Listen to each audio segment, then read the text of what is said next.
Habíamos dicho que desde el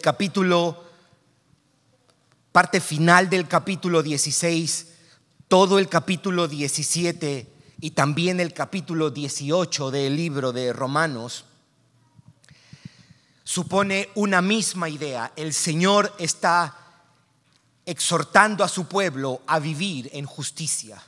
Lo que Dios quiere de su pueblo es que sea, por decirlo de una manera, una sociedad justa, que tenga relaciones justas, leyes justas, valores justos.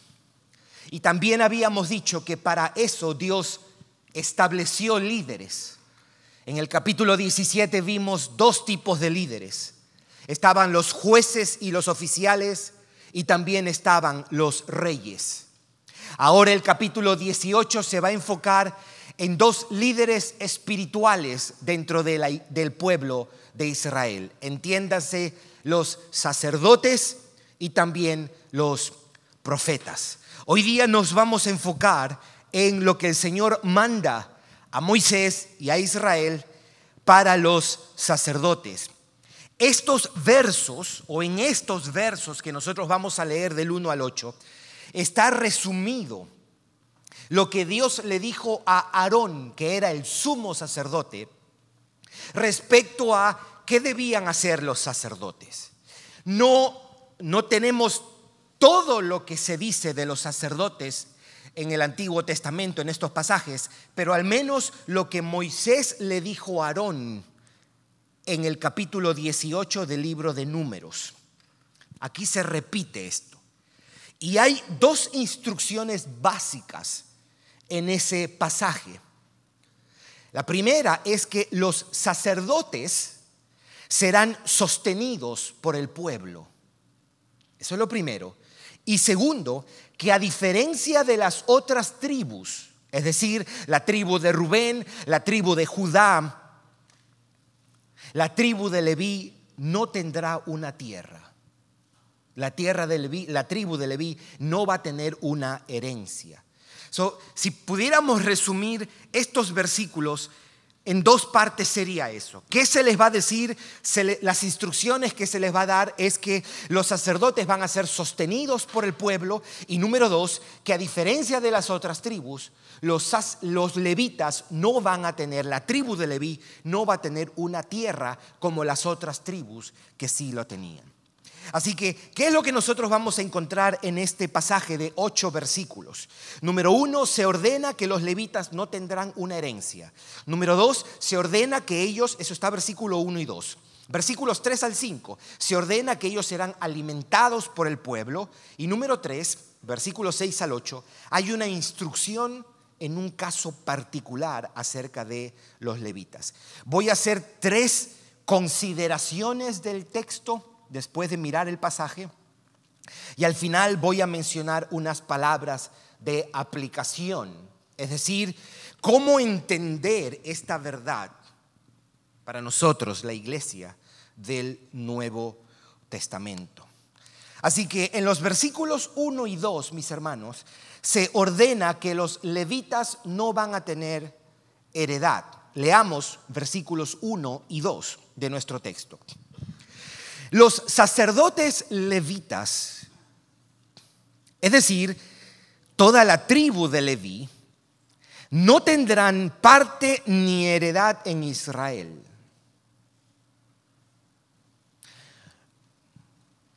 Me genera curiosidad saber cómo escucharon esto ellos la primera vez. La primera vez que se les dice esto está en el capítulo 18 del libro de Números. Ustedes no van a tener, imagínense, ellos van a llegar a la tierra prometida y a cada tribu se le va a dar un pedazo de tierra grande donde ellos podían instalarse y vivir. A Leví se le dice, no tendrán heredad ni parte en Israel. Mire lo que sigue diciendo: de las ofrendas quemadas a Jehová y de la heredad de él comerán. Versículo 2. No tendrán pues heredad entre sus hermanos.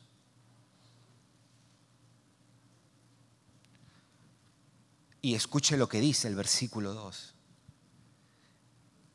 Jehová es su heredad, como Él les ha dicho. La razón por la cual dice como Él les ha dicho es porque en Números 18 se lo había anunciado. Si usted subraya su Biblia, yo subrayaría: Jehová es su heredad.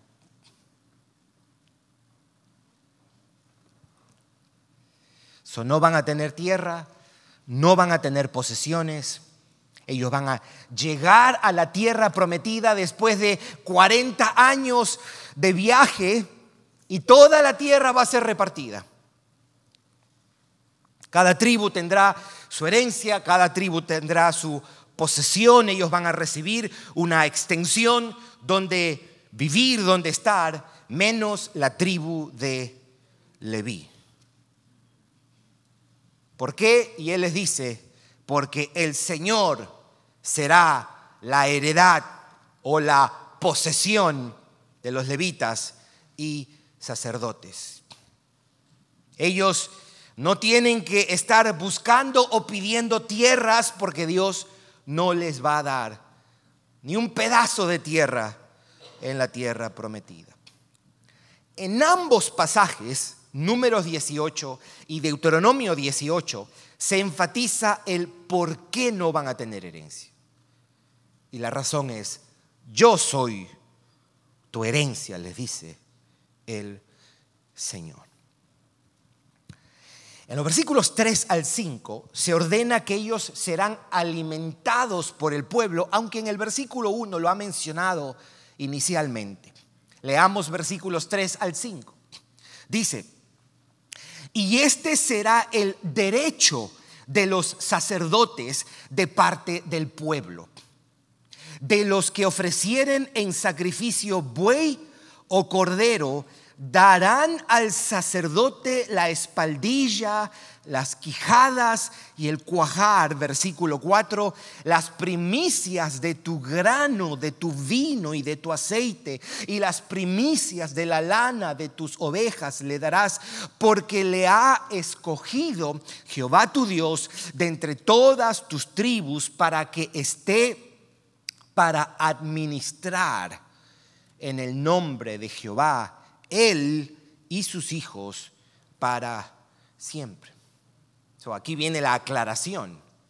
La aclaración es: aunque los levitas no tendrán posesiones, no tienen tierras, Dios no los va a abandonar.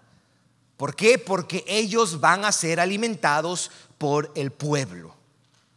De acuerdo a este pasaje y lo que tenemos en Número 18, los sacerdotes podían comer de los animales que la gente llevaba para ofrecer en el templo. De lo que se cosechaba y de lo que llevaban al templo, del vino, del aceite que ellos llevaban como ofrendas, como diezmos, ellos podían tomar para comer y alimentarse. Lo que este pasaje nos está recordando es que Dios no se está olvidando de ellos. El Señor no se está olvidando de ellos. La razón que nos da este pasaje es que Dios quería que ellos estén enfocados en los sacrificios. Dios no quiere que los sacerdotes estén distraídos por sus necesidades. Él quiere que los levitas estén dedicados a las tareas del templo, que estén concentrados en todo lo que pasaba en el templo mientras la gente iba, llevaba sus sacrificios y sus animales. Él quería, por decirlo de una manera, librarlos de preocupaciones materiales y monetarias. Eso es lo que tenemos aquí. Y en los versículos 6 y 8 hay una instrucción para un caso particular. Note lo que dice los versículos 6 al 8. Y cuando saliere un levita de alguna de tus ciudades de entre todo Israel, donde hubiere vivido, y viniere con todo el deseo de su alma al lugar que Jehová escogiere, es decir, el tabernáculo primero y después el templo. Versículo 7: ministrará o servirá en el nombre de Jehová su Dios con todos sus hermanos los levitas que estuvieren allí delante, igual ración a la de los otros comerá aparte de sus patrimonios. Aquí se menciona el caso como una excepción, que por alguna razón un levita no vivía cerca del tabernáculo o cerca del templo más adelante. Si ese levita decidía ir al templo después para dedicarse al servicio, ese levita debía ser recibido y a ese levita también había que darle del sustento que se le daba a los demás levitas y sacerdotes. Versículos 1 y 2, se ordena que los levitas no van a tener heredad. Después se ordena que serán alimentados por el pueblo. Y número 3, hay una instrucción para un caso particular. Entiéndase, un levita que decía: yo quiero ir a servir al templo. Parece que como el Señor sabe que esta ley, que los sacerdotes no tendrán tierra, no eliminará que algunos sí la iban a tener. Y parece que el Señor se anticipa a ese escenario de que habían algunos que sí iban a tener tierra y que en algún momento iban a decir: yo quiero ir a servir al templo. Para ellos es la instrucción. Si decidían hacer eso, ellos podían servir y también recibir el cuidado que se le daba a los demás sacerdotes. Para resumir, pudiéramos decirlo de esta manera: el Señor quiere que los sacerdotes en su pueblo, en el tabernáculo primero, después en el templo, estén concentrados en su labor, y para eso ellos no van a recibir una tierra para no estar preocupados para atenderla, sino que su provisión será por medio del pueblo. La posesión que los sacerdotes tienen se llama Dios. Las riquezas, la herencia de los sacerdotes es el Señor mismo.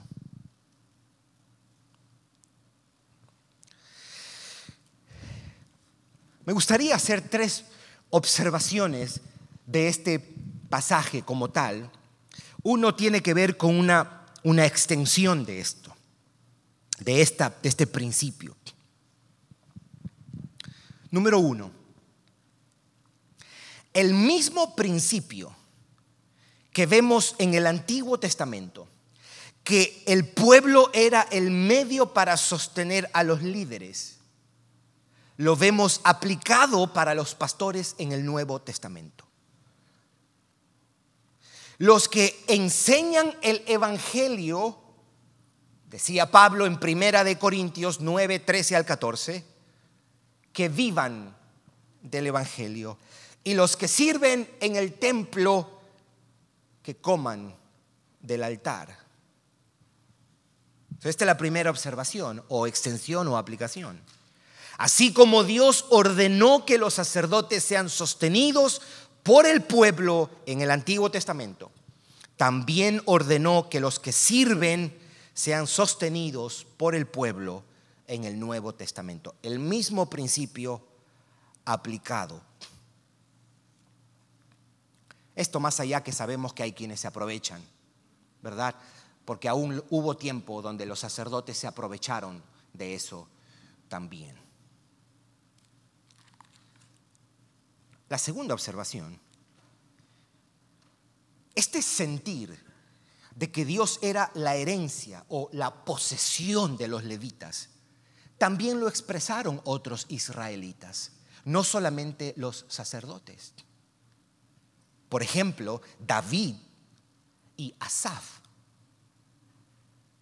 No solo los sacerdotes estimaron a Dios como su mayor posesión. Hay 2 textos que quiero citar. Uno es de David y el otro es de Asaf. Escuche lo que dice el Salmo 15, versículos 5 y 6. Esto es David. Dice: Jehová es la porción de mi herencia y de mi copa. Mire lo que está diciendo. Jehová es la porción de mi herencia. Lo que él está diciendo es: mi herencia es Dios, no una tierra, no riquezas materiales, físicas. Y le dice el salmista: tú sustentas mi suerte, las cuerdas me cayeron en lugares deleitosos. Lo que él está usando es lo que en ese tiempo se usaba para determinar las fronteras o los límites de donde vivía. Y él dice: las cuerdas me cayeron en lugares deleitosos, y es hermosa la heredad que me ha tocado. Mire qué gráfico. David está diciendo: la heredad que yo tengo se llama Jehová. Él es mi tierra, Él es mi posesión, Él es mi herencia. Pero el salmista Asaf, en el Salmo 73, 25, escuche cómo lo dice. Esto es extraordinario. ¿A quién tengo yo en los cielos sino a ti? ¿No es extraordinaria esa declaración? Para él el cielo no era un lugar para divertirse. Para él el cielo es encontrarse con su creador. El cielo es cielo porque allá va a estar Dios. ¿A quién tengo yo en los cielos sino a ti?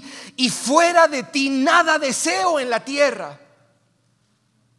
Ese es el canto de un corazón que está satisfecho en Dios. Fuera de ti nada yo deseo en esta tierra. Ese es el canto de un corazón que está libre, que no está cautivado por el amor de las cosas de este mundo. Es un corazón que está absorbido por Dios y le está diciendo: en esta tierra no hay nada que me satisfaga.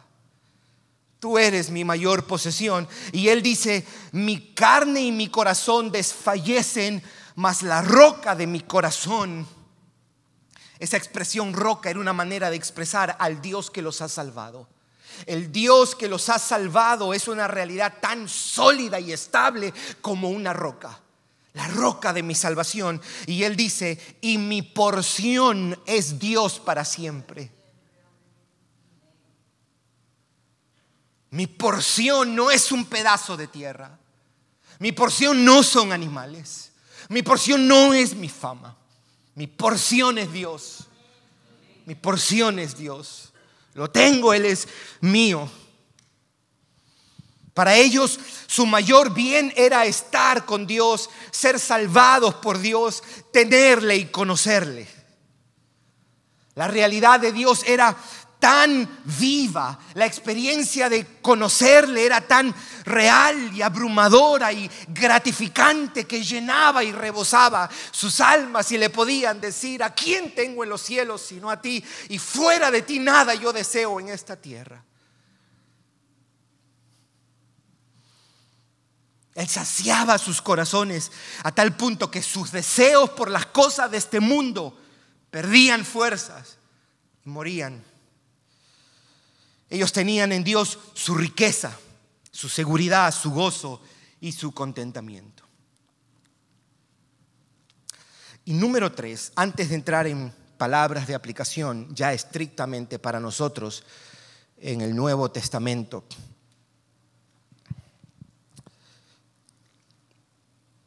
esta última observación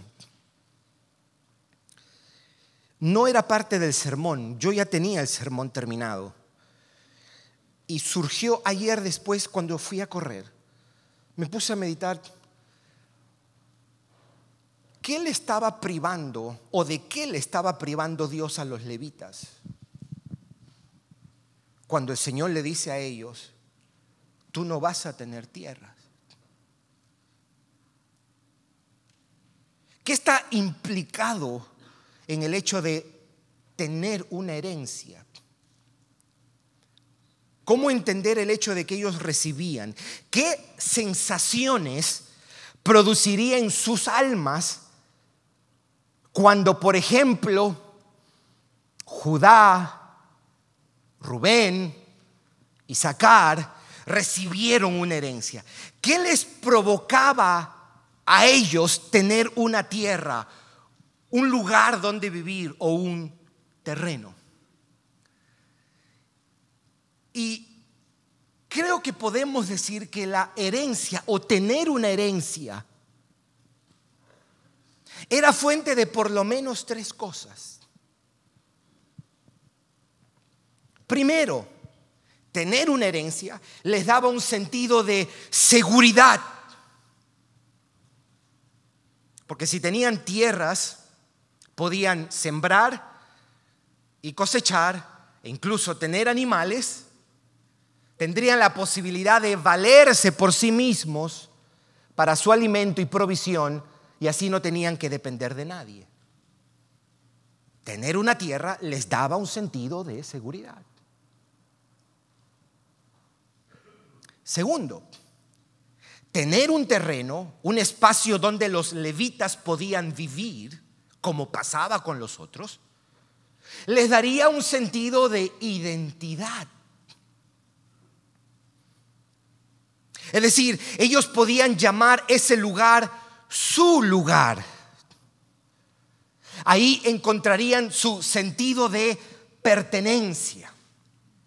Ellos podían decir, yo nací en Leví y yo soy de Leví, pero ellos no podían decir eso. Los rubenitas podían decir, yo vivo en Rubén. Los de Gad podían decir, yo vivo en Gad. Los de Isaacar, yo vivo en Isaacar. Leví no tenía eso. Así como cuando decimos nosotros, yo soy de tal lugar, yo soy de tal lugar. Esa tierra iba a fortalecer su sentido de identidad. Los definía como personas. Eso es lo segundo. Primero, sentido de seguridad. Tener una tierra te da un sentido de seguridad.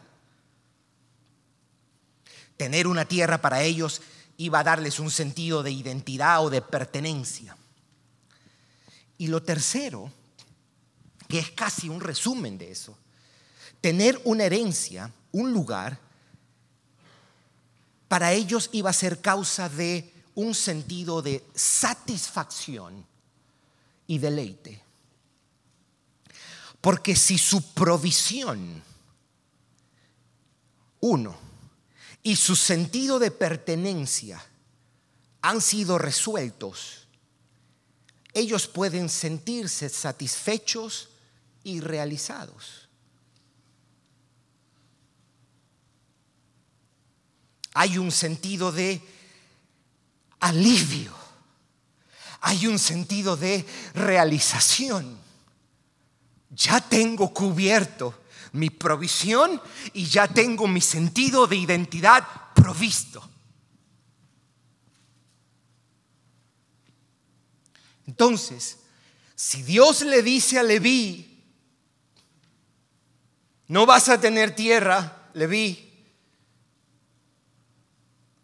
¿de qué los estaba privando? ¿De qué los estaba privando, mis hermanos? Respuesta: de nada. Lo que él estaba diciendo es, ustedes tienen una mejor herencia.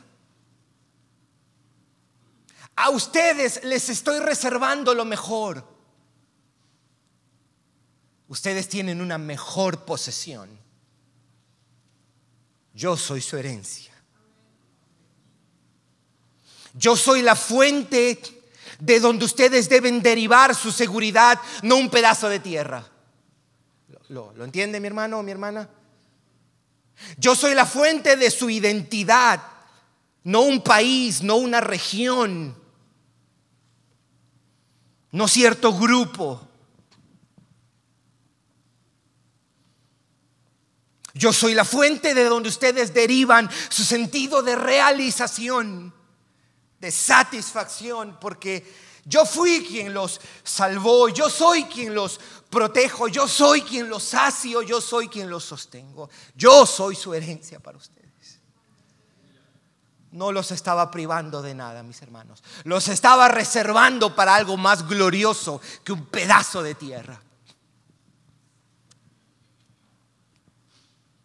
Yo espero que tu corazón esté preparado para la aplicación.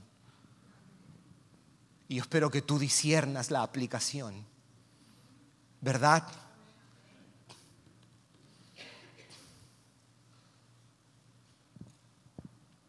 Era como que el Señor les estaba diciendo a los levitas: ustedes no se van a vanagloriar, la gloria de ustedes no va a ser una tierra.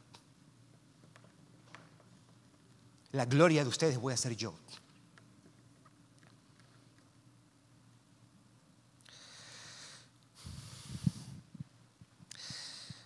¿Cómo nos ayuda esto? ¿Cómo nos ayuda Deuteronomio capítulo 18 versículos 1 al 8? ¿Cómo entender y aplicar esta verdad de los sacerdotes a nosotros, la iglesia de Cristo? Y yo quiero sugerir esto, recordando 3 verdades de nuestra redención y haciendo una pregunta acerca de nuestro corazón. ¿Cómo aplicamos esto? ¿Cómo me sirve después que he considerado esto? Deuteronomio 1, 18, 1 al 8. Los levitas, los sacerdotes, no van a tener una herencia, no van a tener una tierra. ¿Cómo yo puedo comprender esto? Recordando 3 verdades de nuestra redención y haciendo una pregunta acerca de nuestro corazón. Yo estoy diciendo esto en el caso de que usted está en su casa está leyendo en sus devociones y usted está leyendo Deuteronomio 18. Y usted lee este pasaje. Y usted dice, bueno, esto no aplica para nada en mí. Si usted dice eso, usted se está perdiendo algo y está negando 2 de Timoteo capítulo 3 versículo 16. 2 de Timoteo capítulo 3 versículo 16 dice: toda la escritura es ¿qué? Inspirada por Dios. ¿Y qué más? Y útil para enseñar, para corregir, para redarguir, para instruir en justicia, a fin de que el hombre de Dios sea perfecto, enteramente preparado para toda buena obra. Lo que dice Pablo es que toda la escritura es útil para nosotros.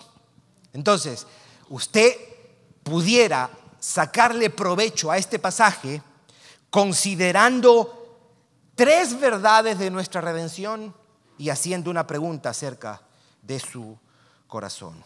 Número 1, la primera verdad para recordar es que Cristo, como nuestro sumo sacerdote, usted sabe que Cristo es nuestro sumo sacerdote. Hebreos 4:15, tenemos un sumo sacerdote. Él fue el único sacerdote que atesoró al Padre como nadie.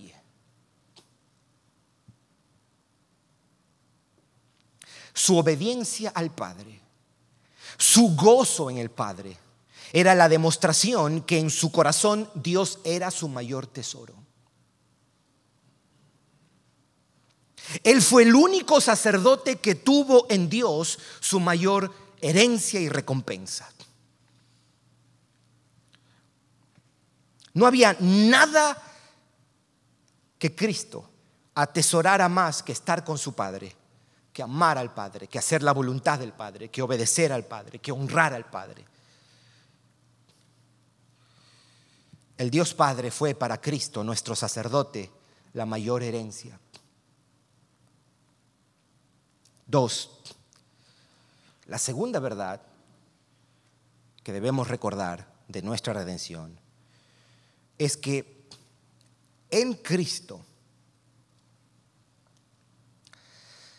ahora nosotros, cristianos, tenemos acceso a estar en la presencia de Dios y somos llamados también sacerdotes.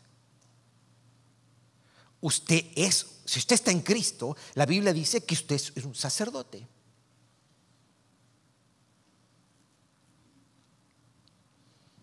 Entramos por el velo que Cristo abrió. El sacerdocio del Antiguo Testamento no solo simboliza a Cristo como nuestro sacerdote, también es un tipo de cómo nosotros somos sacerdotes. Ahora, a causa de nuestro sumo sacerdote, podemos acceder a Dios y estar en su presencia. Usted no tiene que, si usted está en Cristo, usted no tiene que ir a un edificio o a un lugar específico para usted acceder a la presencia de Dios. Es a través de lo que Cristo ha hecho y por medio de su Espíritu que usted, donde quiera que esté, usted puede estar en la presencia de Dios. Usted está en comunión con el Dios que lo ha salvado. Amigo, amiga, si tú no estás en Cristo, tú puedes acercarte a Dios a causa de lo que Cristo ha hecho. Número 3, la tercera verdad para recordar es que así como el Señor prometió a los sacerdotes que cuidaría de ellos para que así se enfoquen y dediquen al servicio, el Señor nos dice ahora, le dice a su pueblo: enfócate en mi reino y mi justicia, y todas las cosas serán añadidas. Mateo 6:33. Yo voy a proveer para tus necesidades. Yo voy a cuidar de ti. Yo soy tu provisión. Sí, está bien, tú tienes un talento, tienes un negocio, tienes un trabajo o tienes gente que te ayuda, pero recuerda, ellos son solamente medios.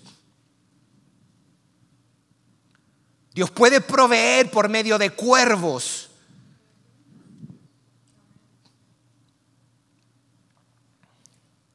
Es decir, pongan mi servicio, mi reino, mi voluntad primero, porque yo me encargo de cuidar de ustedes.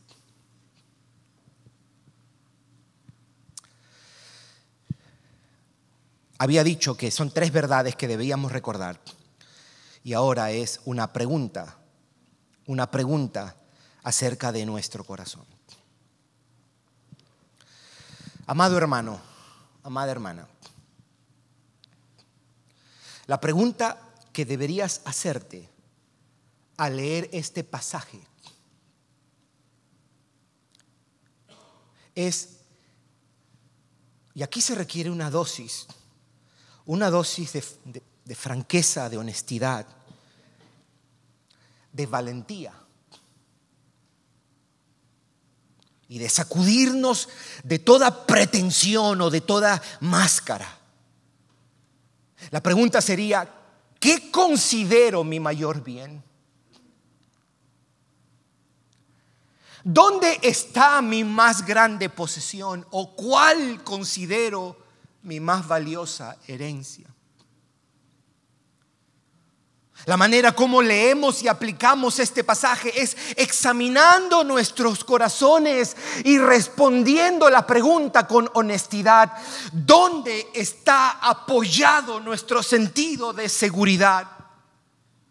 ¿Dónde está apoyado tu sentido de valor?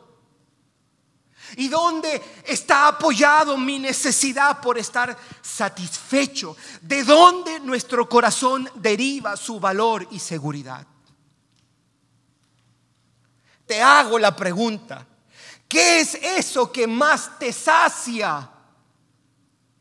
¿Qué es eso que si no lo tienes nos llena de amargura? Y si lo tienes, te hace rebosar de alegría. ¿Qué es aquello que te completa? ¿Qué es aquello que te hace sentir realizado o realizada, tranquilos, aliviados? Si Dios no es tu mayor herencia, lo que más atesoras es un desperdicio, es un engaño. Y es un mal del que debemos arrepentirnos. Si Cristo no es nuestra mayor posesión, si Él no es mi más grande bien, es porque algo más o alguien más es la fuente de tu seguridad, de tu gozo y esperanza.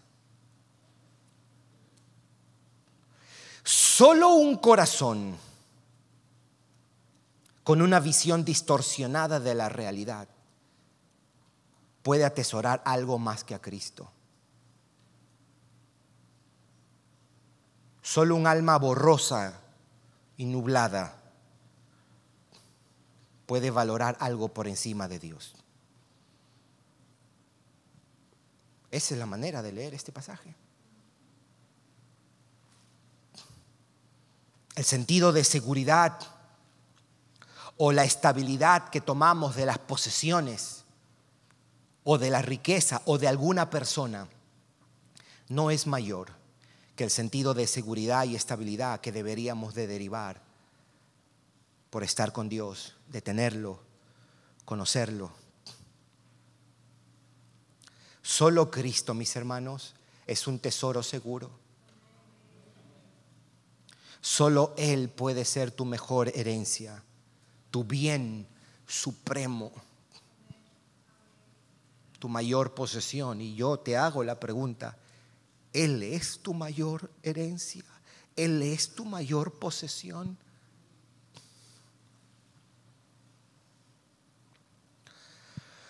Quiero citar dos pasajes antes de terminar.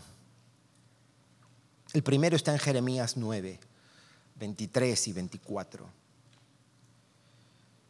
El Señor confronta a su pueblo, porque entre su pueblo habían algunos que tenían su valor y su sentido de seguridad, algunos en sus riquezas. ¿Sabe a qué nación le pasa mucho eso? A esta nación. Somos extraordinariamente arrogantes por nuestras riquezas. Y así hay personas y así hay creyentes. Habían otros que derivaban su sentido de valor en el poder y la influencia que tenían. ¿A quién conozco? Mis contactos. Y otros que derivaban su sentido de valor en la sabiduría que tenían.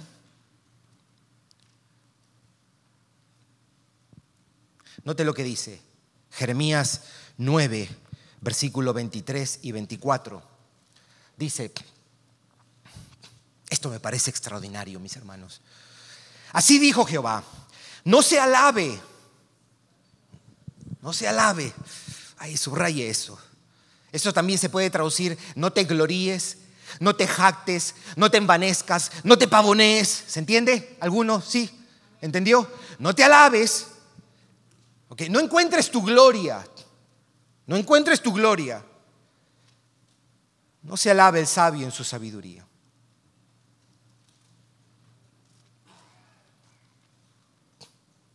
Ni en su valentía se alabe el valiente. Ni el rico se alabe en sus riquezas. Es decir, no te gloríes por esas cosas. Qué ridículo es que te gloríes por esas cosas, israelita, por tu sabiduría, por tu valentía, por tu poder, por tus riquezas. Versículo 24, mas alábese en esto el que se hubiere de alabar, en entenderme y conocerme. ¡Wow! Tú me conoces y me entiendes, tú puedes estar satisfecho. Aunque no tengas nada, aunque no tengas ni poder, ni riqueza, ni sabiduría. Tú me conoces, tú estás conmigo, tú estás bien. ¡Wow, mis hermanos! Y dice que yo soy Jehová, que hago misericordia, justicia y juicio en la tierra. Conóceme a mí, que yo soy un Dios de misericordia y justicia, porque estas cosas quiero, dice Jehová. Este pasaje es tan espectacular que Pablo dijo, yo voy a citarle este pasaje. Y Pablo lo cita en 1 Corintios capítulo 1, versículo 30 y 31. Pablo agarró las palabras de Jeremías. ¿Por qué? Porque los corintios, cristianos de Corintios, eran tan vanidosos y arrogantes que encontraban su sentido de seguridad y valor en decir, yo soy de Pablo. Eso les daba a ellos un sentido de, yo soy importante. El otro decía, no, yo soy de Pedro. Y Pablo miraba y decía, la verdad que estos corintios se han convertido, pero el cerebro de ellos todavía no está bien. Porque como buenos griegos, ellos tenían una fascinación por la sabiduría. Oh, queremos escuchar algo nuevo, escuchar que alguien diga cosas nuevas porque tenemos esta fascinación. El que tiene la sabiduría, ese es el que está hecho. Pablo decía, pues no. Y Pablo toma esto y le dice, tú quieres gloriarte en algo, gloríate en Cristo. Gloríate en el Señor, de que Él te conoce. ¿Qué importa a quién usted conozca? Qué ridículo eso, ¿no? Nosotros los cristianos tratando de entender, yo conozco a fulanito. ¿Qué le diríamos? Nosotros conocemos a Jesús de Nazaret. No, más todavía, Él me conoce a mí. Es ridículo que nosotros estemos diciendo, mira, yo estudié en Harvard. Y yo estudié Romanos. ¿No es ridículo eso, mis hermanos? Y Pablo dijo, esto está tan bueno que yo lo voy a citar. Y él escribe y dice, hey, no se jacten en esto. Don't boast. No te pavonees. Usted sabe la palabra pavonearse, ¿verdad? El pavo siempre está así, dice, hey, relax. Relax. Ahora, este es otro pasaje. 2 Corintios 4:7. Yo quiero invitarlo, que usted vaya.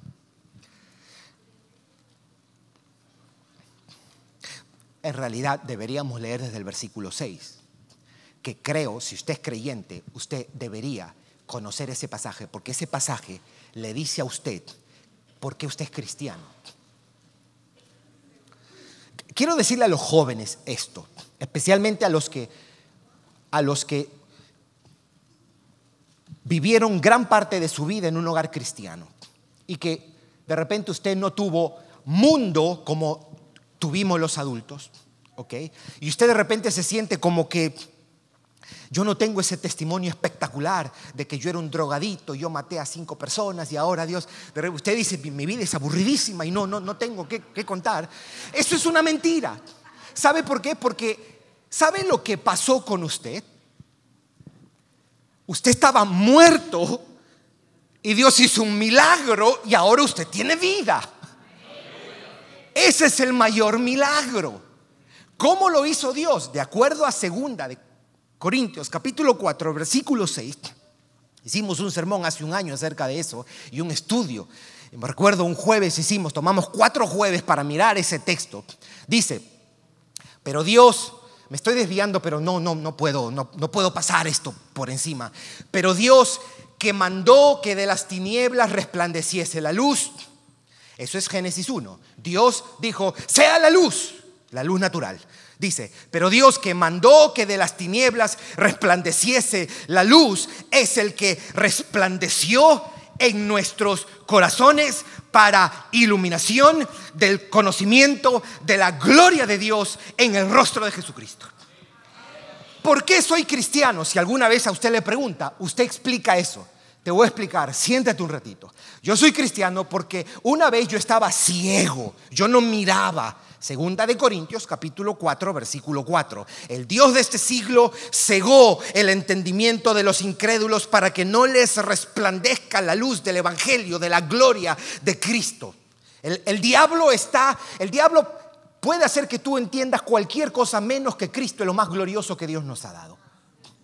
Y Dios un día, el mismo autor de la luz natural, Él vino aquí porque mi oscuridad estaba aquí y resplandeció de tal manera.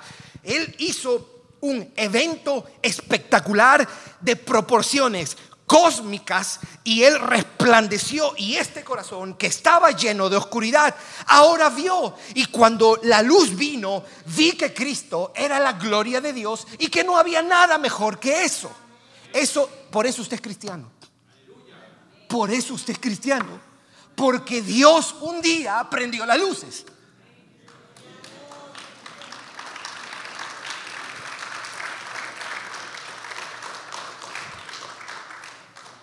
Después de 2 Corintios 6, fulanito, sí, él es medio cristiano. Él hace su esfuerzo, él fornica, él mira pornografía, él hace esto, él hace lo otro, le gusta, va a discotecas y todo eso, pero vaya que tiene su Biblia en la mano, escucha de vez en cuando esta música cristiana y todo eso. Mire, lo cierto es que o Dios amaneció o no amaneció. Y después en el versículo 7 dice, está hablando de Cristo y dice, y tenemos, ¿qué dice así? Este tesoro. ¿Quién es el tesoro? Cristo. Tenemos este tesoro en vasos de barro.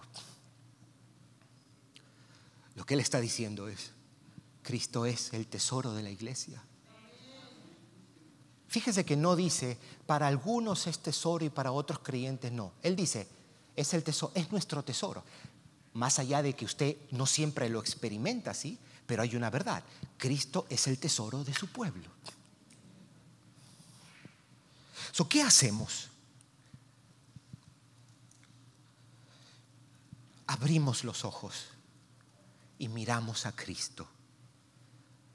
Amado hermano, amada hermana, contémplalo en la plenitud de su persona y de su obra.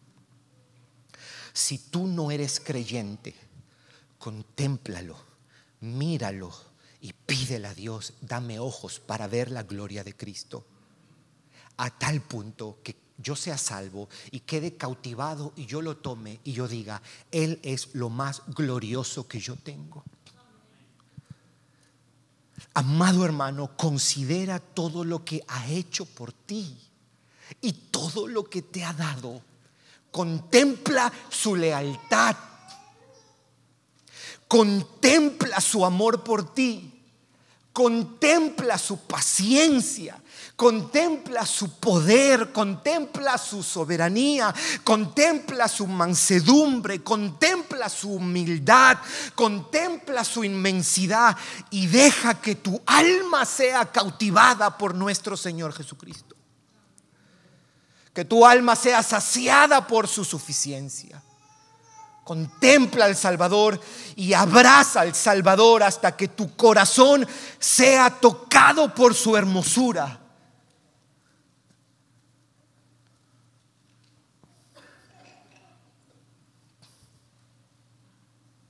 Cristo y todo lo que hizo para nuestra redención es la fuente de nuestra seguridad, de nuestro sentido de valor, de nuestra identidad y esperanza. Y nuestra alma puede descansar en eso, mis hermanos. ¿No cree usted cuán absurdo que consideremos algo de esta tierra como nuestra mayor herencia? Cuán necio y vil que nuestras almas tengan como una mayor posesión a la familia.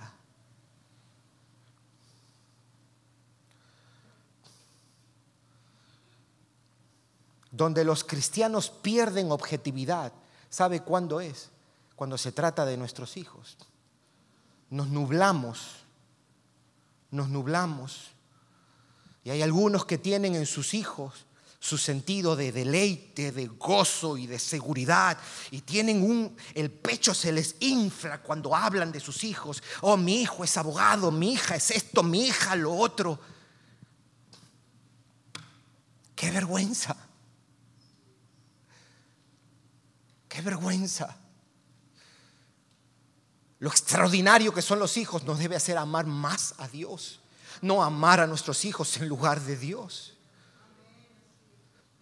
Cuídalos, ámalos, mientras estén contigo, muéstrales a Cristo, ora por ellos, predícales el evangelio, pero ellos no son tu herencia, ellos no son tu tesoro. Qué terrible que un papá cristiano, una mamá cristiana digan, oh, mis hijos son mi tesoro. ¿Usted se ha puesto a pensar lo que eso significa? Es decirle a Dios, ¿sabes qué? Tú estás en segundo lugar. Lo que producen mis hijos en mi alma es más glorioso. ¿Usted no ha conocido a Cristo entonces? Usted no ha experimentado ese amor que sacia, que da seguridad. Él es nuestra mayor posesión, mis hermanos. Él es nuestro deleite, nuestra seguridad. Por eso digo, qué vil y qué necio, qué absurdo que para nuestras almas la mayor posesión sea una carrera, una casa. Los cristianos se mudan de lugares por comprar una casa. Se van a otros lugares por comprar una casa. Tus finanzas, tu carrera. Nuestro hombre interior, mis hermanos, debe apoyarse en la eterna e inconmovible realidad de lo que Cristo es y lo que nosotros tenemos en Él. Nuestro corazón debe abrazar y descansar en todo lo que Él es para nosotros. Él es el mayor bien de nuestras almas. Él es todo para nosotros, mis hermanos. Somos de Él. No te jactes en lo que tienes, jáctate en saber de que le perteneces a Él. Tu complejo de inferioridad, nuestras inseguridades deben morirse en la conciencia de Romanos 14:8. Sea que vivamos o sea que muramos, del Señor somos.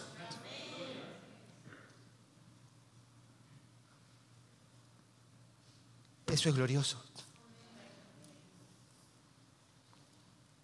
Él debería ser la mayor posesión de su pueblo, porque la mayor posesión que le dio a su pueblo se llama Jesucristo. Él debería ser considerado y experimentado como nuestro mayor bien, porque Él es el mayor bien que Dios nos ha dado. Y termino con esto. Él debe ser disfrutado como nuestro mayor tesoro, porque Él es el mayor tesoro que Dios nos regaló. Abraza a Jesucristo, contempla a Jesucristo. Él es tu tesoro. Disfruta a Cristo, que tu alma reciba su amor y explote de gozo por Él, que nuestras almas brinquen de contentamiento y satisfacción por todo lo que Él es para nosotros, para nuestro bien y para su gloria. Vamos a orar, mis hermanos.